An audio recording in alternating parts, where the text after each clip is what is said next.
അസ്സലാമു അലൈക്കും വറഹ്മത്തുള്ളാഹി വബറകാതുഹു. എൻ്റെ കയ്യിലുള്ള കിതാബ് സിറുൽ അസ്റാർ, ഷെയ്ഖ് മുഹിയുദ്ദീൻ ജീലാനി തങ്ങളുടെ കിതാബാണ്. ഈ കിതാബില് മനുഷ്യരുടെ ഒരു വിജയ ആ വിജയിച്ചവൻ എങ്ങനായിട്ടിക്കറ്, അവൻ്റെ അടയാളം എന്തിന്, ഒരു മനുഷ്യ വിജയിച്ചവനാണ് ചൊന്നിട്ട് എങ്ങനെ മനസ്സിലാക്കുക സാധ്യമുണ്ടോ ചൊല്ലിട്ട് ഒരു അടയാള ബഹുമാനപ്പെട്ട ഷഖീഖുൽ ബൽഖി റളിയല്ലാഹു അൻഹു ഉദ്ധരിക്കടെ ഒരു സംഭവം നമുക്ക് കണ്ടു. അതായിട്ടിക്കട് ഒന്ന് അലാമത്തു സആദത്തി ഖംസത്തും ജിലാനി തങ്ങൾ കൊണ്ടുവന്ന സിറുൽ അസ്റാറിൽ ഒരു മനുഷ്യ വിജയിച്ചവന്ന് ചൊന്നിട്ട് മനസ്സിലാക്കണമെങ്കിൽ 5 കാര്യമുണ്ട്.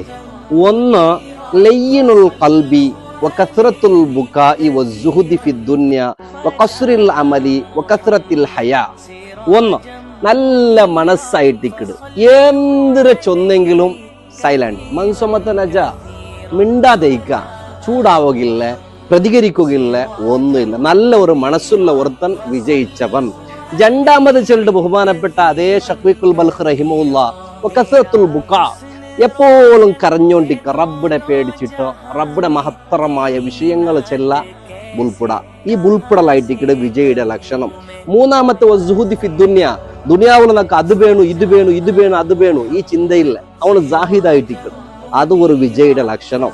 പിന്നെ വഖസ്റിൽ അമൽ, വലിയ നക്ക് ഔദാര്യങ്ങൾ വേണു, നക്ക് വലിയ ബംഗ്ല വേണു, കോട്ടിക്കട്ടിൽ ആസ്തി വേണു, നക്ക് വലിയ കാറുങ്ങ വേണു, ഇത് ചെല്ലവൻ അല്ല. പിന്നെ വകസ്റത്തിൽ ഹയാ, ഭയങ്കര ലജ്ജ വേണം, എല്ലാ വിഷയത്തിലും ഒരു ഹയാ, ലജ്ജ വേണം, മാന മര്യാദ ചൊല്ലിട്ടല്ലേ. ഈ മര്യാദ ഉള്ളത് അതൊരു വിജയുടെ ലക്ഷണാണ്.